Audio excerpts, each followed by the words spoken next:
एक बहुत ही अहम मुद्दे पर आज आपके सामने आए हैं और इस मंच से उस मुद्दे को एड्रेस करना इसलिए जरूरी है क्योंकि कल इस देश के विदेश मंत्री ने डॉक्टर एस जयशंकर ने कुछ ऐसी बातें कही।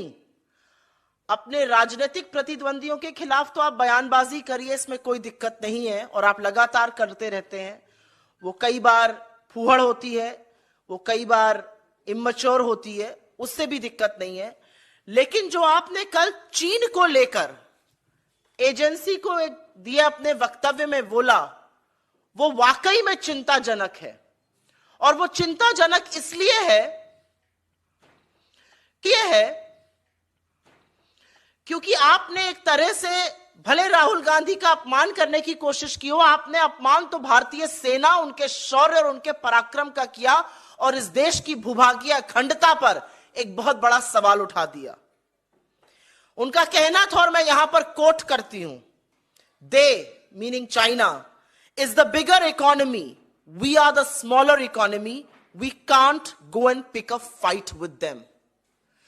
20 जवानों की शहादत हुई है 2020 में गलवान वैली में और हमारे देश के विदेश मंत्री कह रहे हैं क्योंकि हम छोटी अर्थव्यवस्था है तो हम बड़ी अर्थव्यवस्था को अटैक नहीं कर सकते, चीन आपके घर में घुसकर बैठा है। और ये कौन बोल रहा है? एक हमारे यहां लोकोक्ति होती है, उसका बड़ा पॉपुलर सेइंग है वो, सूप तो सूप बोले छलनी जिसमें 72 छेद। क्योंकि इसी इंटरव्यू में उन्होंने और डींग हाँकते हुए बोला कि मैं लॉन्गेस्ट सर्विंग चीन में भारतीय का राजदूत रहा हूं, longest serving Indian ambassador in China. ये डींग भी उन्होंने हाकी। तो ये कह देना कि हम छोटी इकोनॉमी है, हम बड़ी इकोनॉमी को जाके अटैक थोड़ी कर देंगे। आप क्या कर रहे हैं भारतीय सेना के शौर्य पराक्रम, उनके हौसले के साथ? आपको क्या कहना है उन सैनिकों का जो बर्फ में, आंधी में, गर्मी में, बरसात में खड़े होकर हमारी भूभागीय अखंडता का, हमारे बॉर्डर्स की सुरक्षा करते हैं, कि हम छोटी इकोनॉमी है?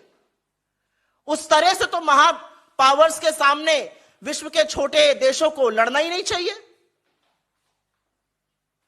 हर सैनिक जो वहां पर खड़ा है उसका हौसला तोड़ने का काम विदेश मंत्री एस जयशंकर जी ने किया है। और मैं ये जरूर बोलना चाहती हूं क्योंकि यह सबसे विवादित बयान चीन पर आज तक किसी मंत्री ने दिया है।